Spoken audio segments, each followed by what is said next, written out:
이 아침에 주시는 말씀은 요한계시록 6장 9절에서 11절의 말씀입니다. 주여 감사합니다. 계시록 6장 9절에서 11절까지 한 목소리로 우리 같이 받들어 읽습니다. 시작. 다섯째 인을 떼실 때에 내가 보니 하나님의 말씀과 그들이 가진 증거로 말미암아 죽임을 당한 영혼들이 제단 아래에 있어 큰 소리로 불러 이르되 거룩하고 참되신 대주제여 땅에 거하는 자들을 심판하여 우리 피를 갚아주지 아니하시기를 어느 때까지 하시려 하나이까 하니 각각 그들에게 흰 두루마기를 주시며 이르시되 아직 잠시 동안 시되 그들의 동무 종들과 형제들도 자기처럼 죽임을 당하여 그 수가 차기까지 하라 하시더라. 아멘. 계시록 6장 9절에서 11절까지의 말씀, 이제 다섯째 인을 뗄 때에 일어나는 일에 대해서 이야기를 해주고 계십니다. 자, 다섯째 인을 뗄 때, 넷째 인을 뗄 때까지는 계속해서 어떤 그냥 말이 하나씩 나왔었다, 그죠? 흰색 말, 붉은색 말, 청색 말, 청황색 말, 이런 이제 말들, 색깔을 가진 말들, 그리고 그 색깔을 가진 말들 위에 탄자를 통하여서 장차 일어날 일들에 대한 상징을 이제 말씀을 드렸습니다. 자, 다섯째 인을 뗄 때는 이제 그 말들에 대한 이야기는 이제 아니고 다섯째 인을 뗄 때에 오늘은 순교자에 대한 이야기를 오늘 성경은 이야기를 해주고 있습니다. 자, 본문에서는 다섯째 인을 뗄 때에 순교자들의 영혼이 어디에 있다 있느냐니까 천국에서 쉬고 있다 이렇게 말씀을 하셨습니다. 자, 그러면은 순교자들은 어떤 이제 기준의 사람들이 이제 순교자가 될 수 있느냐? 성경에서 말하는 순교자, 우리는 쉽게 뭐 순교자, 뭐 교회에서 어쩌다가 뭐 죽으면 순교다 이러는데 성경에서 말하는 순교자의 기준은 어떤 이제 순교 기준이 되느냐면은 크게 이제 두 가지로 이제 말씀을 드릴 수 있겠습니다. 하나는 하나님의 말씀을 증거하다가 죽으면은 그 사람은 순교자가 되어집니다. 하나님의 말씀을 증거하다가. 또 하나는 그 말씀 속에 그 말씀의 핵심이 뭡니까? 예수님이 하나님의 아들이라는 것을 이야기하는 것. 예수님이 하나님의 아들이라 이야기를 하다가 핍박을 받아 죽으면은 그것은 순교입니다. 가장 대표적인 이야기가 사도행전 6장부터 나오는 초대교회 7집사들 이야기 나오다가 그 이야기가 7장 8장으로 가다 보면 누구 이야기가 나옵니까? 서대반 집사님의 이야기가 나와요. 그리고 9장에 가서 서대반 집사님의 순교의 이야기가 나옵니다. 자, 서대반 집사님이 뭐 하다가 순교를 당한 겁니까? 예수님이 하나님의 아들이 되십니다 라는 것을 증거하다가, 그죠? 유대인들의 돌팔매로 통해서 순교를 당하지 않습니까? 예수님의 12제자들 가룟 유다를 제외하고 그리고 마띠아가 보선을 받아서 12명이 되어졌는데 그 가운데서 오늘 본문의 이 요한계시록의 주인공인 사도 요한을 제외하고는 모두 다 순교를 당합니다. 이 11명은 초대교회사 보면은 모두 다 예수님의 말씀처럼 뿔뿔이 흩어집니다. 나중에 도마 같은 경우는 이제 인도로 이제 가게 되어지고 이런 식으로 여러 나라로 이제 흩어져서 이제 복음을 전하다가 죄다 어떻게 되느냐? 순교를 당하게 됩니다. 자, 그런 분들이 이제 순교의 기준이라 할 수 있습니다. 자, 그러면 이 순교자들은 천국에 가는 것은 우리와 똑같지요. 그죠? 우리도 천국에 가고 순교자들도 천국에 가고. 그런데 천국에 갔을 때에 이 순교자들은 어디에 거하게 되느냐라는 겁니다. 오늘 본문 9절에 한번 보시기 바랍니다. 하나님의 말씀과 그들이 가진 증거로 말미암아 죽임을 당한 영혼들이 어디 있다 있습니까? 제단 아래에 있어 이렇게 이야기를 하고 있습니다. 다시 말해서 구원받은 자들은 하나님의 나라에 들어가게 되어지면은, 천국에 들어가게 되어지면은 그 자리 위치가 어디냐면은 제단에서 가장 가까운 자리라는 겁니다. 이거는 뭘 이야기하느냐 하면은 여러분 그 공연을 가거나 아니면은 연극이나 아니면은 프로스포츠의 그 경기를 이제 보러 가게 되어지면은 돈을 지불을 해야 됩니다. 돈을 그냥 들어가는 게 아닙니다. 그죠? 돈을 지불하게 되어지면은 자리마다 돈값이 다 다릅니다. 제일 비싼 데가 어디겠습니까? 간단합니다. 제일 비싼 데가 어디겠어요? 무대가 가장 잘 보이는 앞자리가 제일 비쌉니다. 비쌉니다. 그런 의미에서 제단 아래에 있다는 말은 가장 좋은 자리, 가장 비싼 자리, 바로 그 자리에 앉아 있을 수 있는 자들이 누구냐 하면은 순교자들입니다. 저는 이것이 요즘 사람들 이 시대에서 수없이 외치는 말들 가운데 공평이라는 말을 많이 쓰잖아요. 저는 이게 공평이라 봐요. 이 땅에서 같이 예수를 믿기는 믿었지만, 그지요?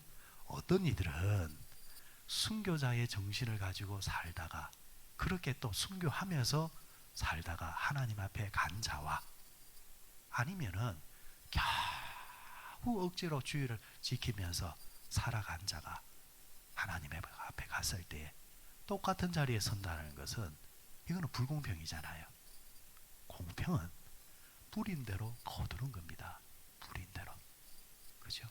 그런 면에서 이 순교자들은 가장 앞자리에 앉게 되어진다.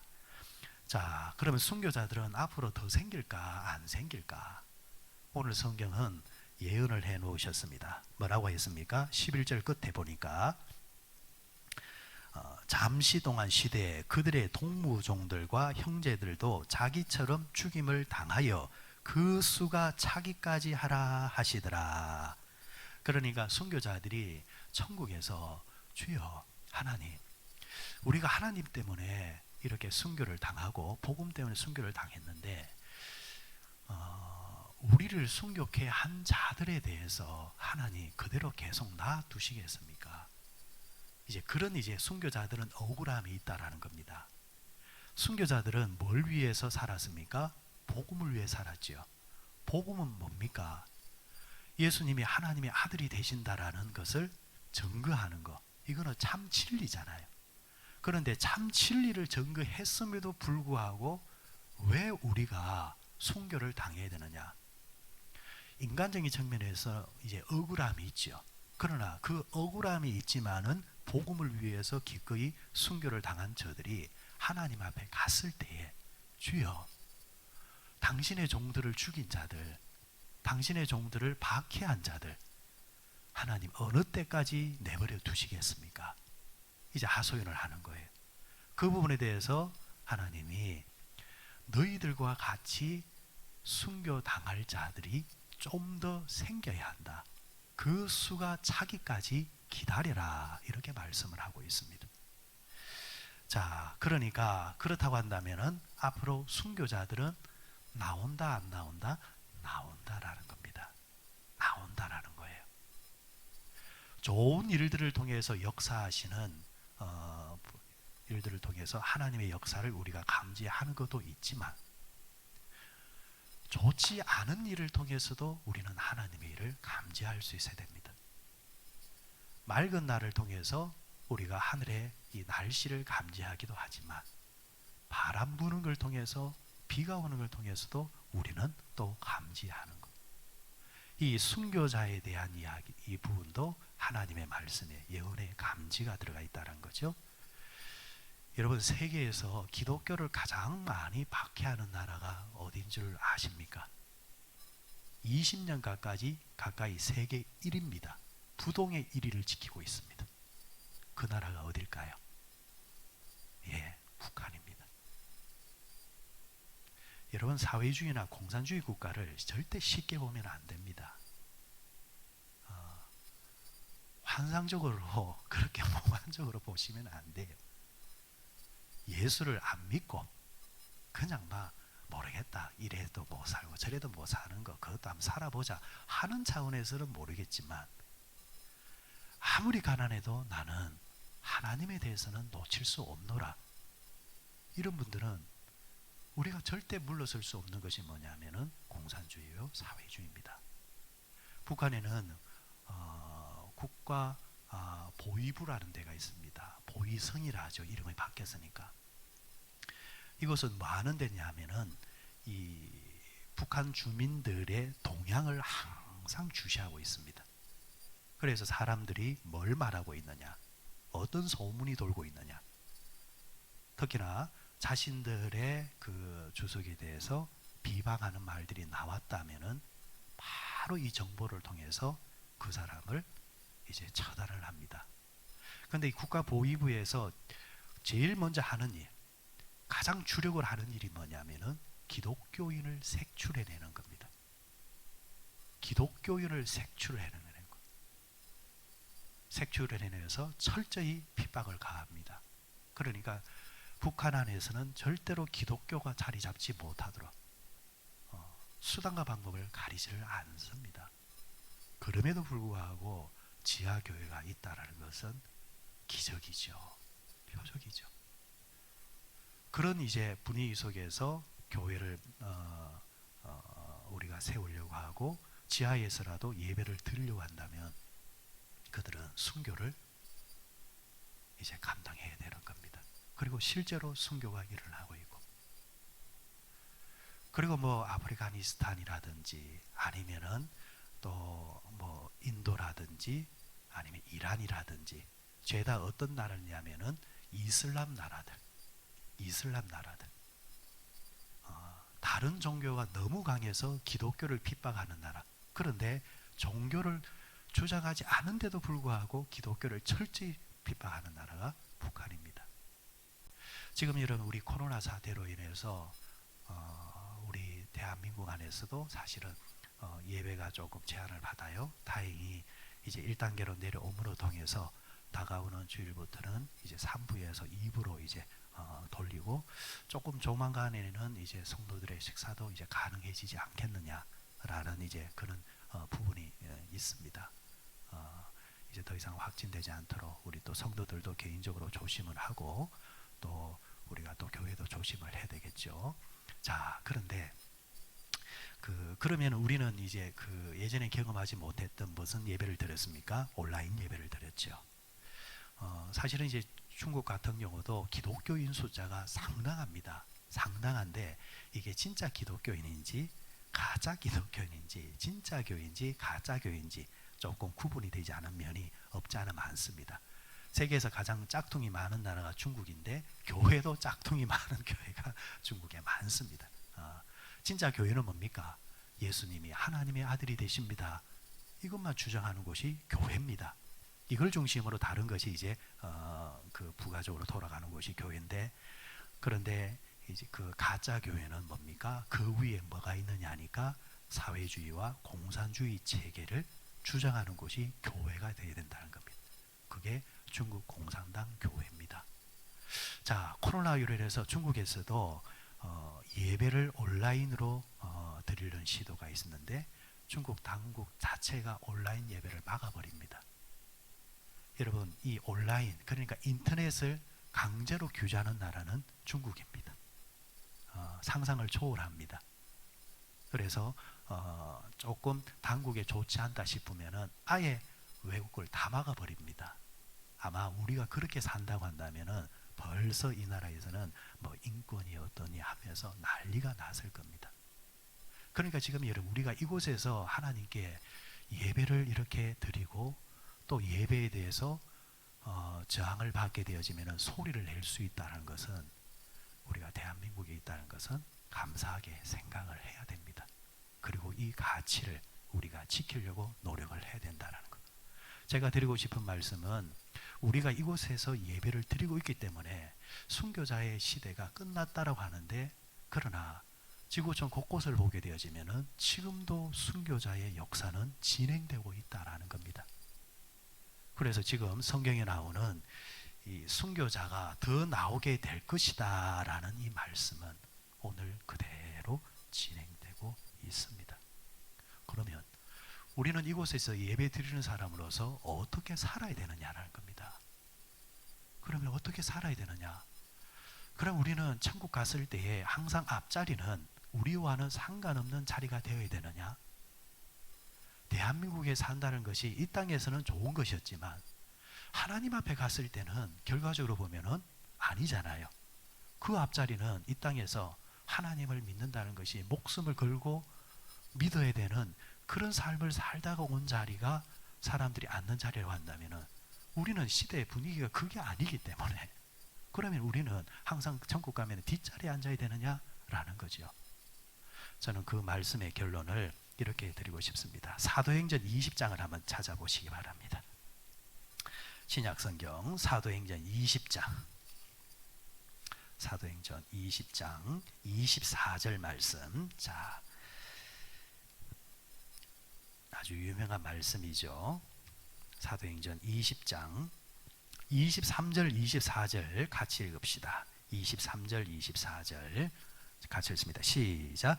오직 성령이 각 성에서 내게 증언하여 결박과 환난이 나를 기다린다 하시나 내가 달려갈 길과 주 예수께 받은 사명 고 하나님의 은혜의 복음을 증언한 일을 마치려 하면은 나의 생명조차 조금도 귀한 것으로 여기지 아니하노라.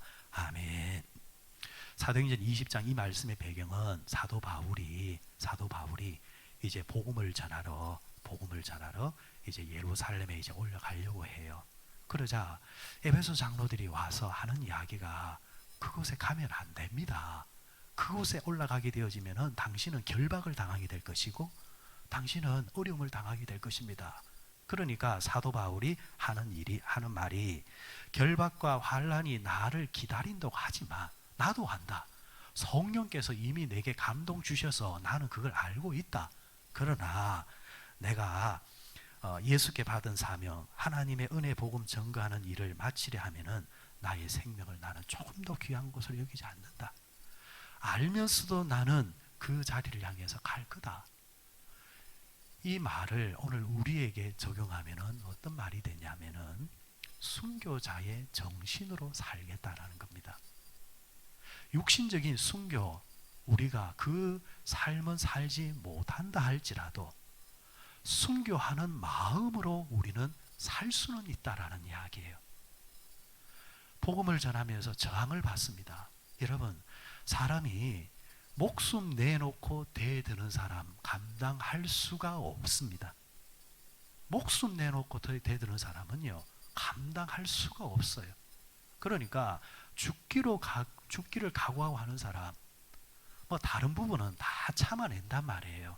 목숨도 내놨는데. 자, 그러니까 그런 정신으로 우리가 예수를 믿어야 한다는 겁니다. 우리가 예배를 드리더라도 목숨을 내놓고 예배를 드리자라는 거예요. 여러분, 그 예배가 얼마나 살아있는 예배가 되겠어요?